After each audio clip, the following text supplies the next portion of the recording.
Bismillahirrahmanirrahim. Assalamualaikum warahmatullahi wabarakatuh. Di sini saya Maharani NIM A1F11866 ingin menyampaikan hasil proposal saya. Judul proposal saya adalah Hubungan Pembelajaran Sains dengan Kemampuan Kognitif Anak di TKB Putri Cipiring Mudung Darat tahun 2021 sampai 2022. Latar belakang: anak usia dini, sosok individu yang masih memerlukan bantuan dalam mencapai perkembangannya. Anak usia dini adalah yang berumur 0 sampai 6 tahun. Usia dini merupakan periode awal yang paling penting dan mendasar tentang pertumbuhan dan perkembangan kehidupan pada manusia. Pada masa ini ditandai oleh berbagai periode penting yang fundamental dalam kehidupan anak selanjutnya sampai periode akhir perkembangan. Rumusan masalah. Dari latar belakang yang di atas, yang menjadi rumusan masalah dalam penelitian ini adalah: 1. Bagaimana gambaran kegiatan pembelajaran sains anak usia dini di TK Putri Cipiring Mudung Darat. 2. Bagaimana gambaran kemampuan kognitif anak usia dini di TKB Putri Cipiring Mudung Darat. 3. Apakah terdapat hubungan kegiatan pembelajaran sains dengan kemampuan kognitif anak usia dini di TKB Putri Cipiring Mudung Darat. Bab 2. Kemampuan belajar sains di taman kanak-kanak. Berdasarkan pendapat Irham tersebut, dapat diartikan bahwa sains itu bukan hanya sekedar pengetahuan saja, tapi proses dan juga tindakan yang kita lakukan dalam mencapai pengetahuan tersebut. Masa kanak-kanak merupakan masa saat anak belum mampu untuk mengembangkan potensi yang ada dalam dirinya.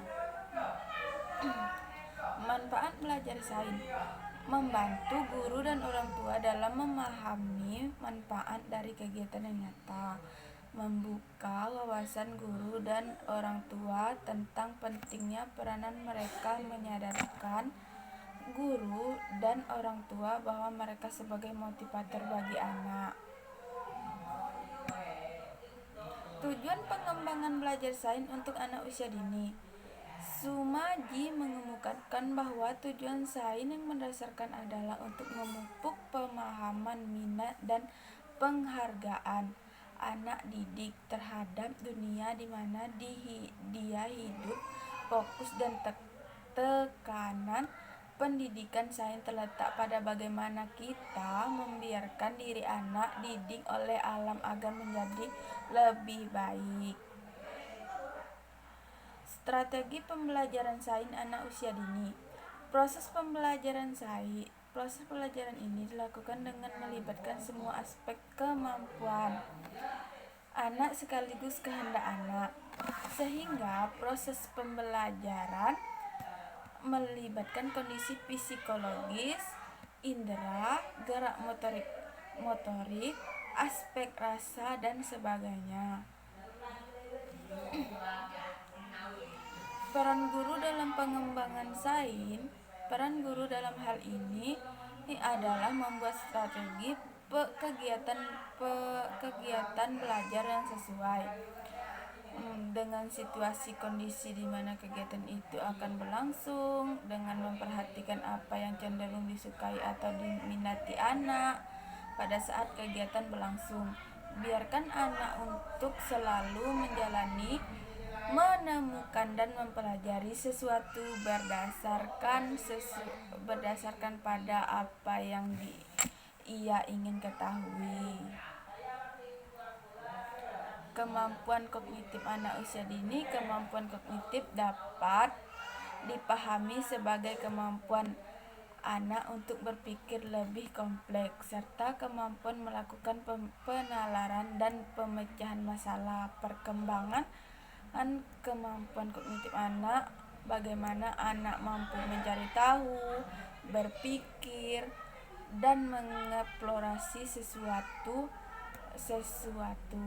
Ini adalah perkembangan aspek-aspek penting pada anak, seperti pengetahuan, kemampuan mengatasi masalah, dan watak yang akan membantu mereka untuk berpikir dan memahami dunia di sekitar mereka.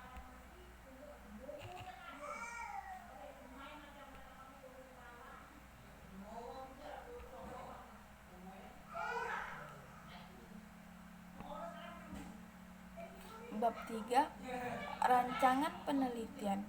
Rancangan penelitian yang digunakan dalam penelitian ini adalah rancangan korelatif, yaitu penelitian tentang data yang dikumpulkan dan dinyatakan dalam bentuk angka-angka. Di samping itu juga data kualitatif digunakan sebagai pendukungnya, seperti kata-kata atau kalimat yang tersusun dalam angket, kalimat hasil konsultasi atau wawancara peneliti, dan informasi untuk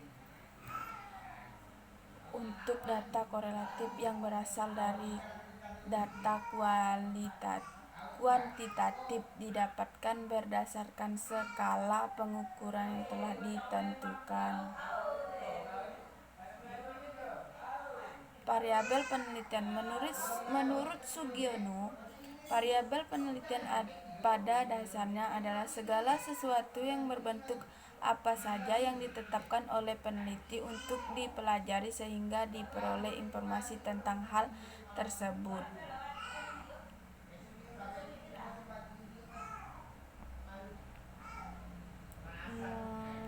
Waktu dan tempat penelitian. Penelitian ini dilaksanakan di TK Putri Cipiring Mudung Darat, Kecamatan Marosebo, Kabupaten Muaro Jambi pada September sampai Oktober tahun 2021. Dilaksanakan di TK Putri Cipiring Mudung Darat, Kecamatan Marosebo, Kabupaten Muaro Jambi. Populasi dan sampel penelitian. Populasi. Menurut Martono, populasi adalah wilayah generalisasi yang terdiri atas objek atau subjek yang mempunyai kualitas dan karakteristik tertentu yang telah ditetapkan penelitian untuk dipelajari dan kemudian ditarik kesimpulannya.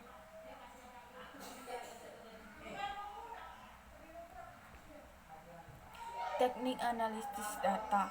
Analisis statistik deskriptif. Untuk menganalisis data dalam penelitian ini digunakan analisis statistik deskriptif. Maksudnya adalah statistik yang digunakan untuk menganalisis data dengan cara mendeskripsikan atau menggambarkan data yang telah terkumpul sebagai adanya tanpa maksud membuat kesimpulan yang berlaku untuk umum atau generasi.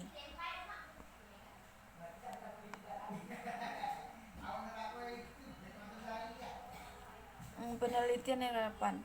Berdasarkan hasil penelitian dan perkembangan keterampilan motorik kasar anak usia dini sebagai berikut.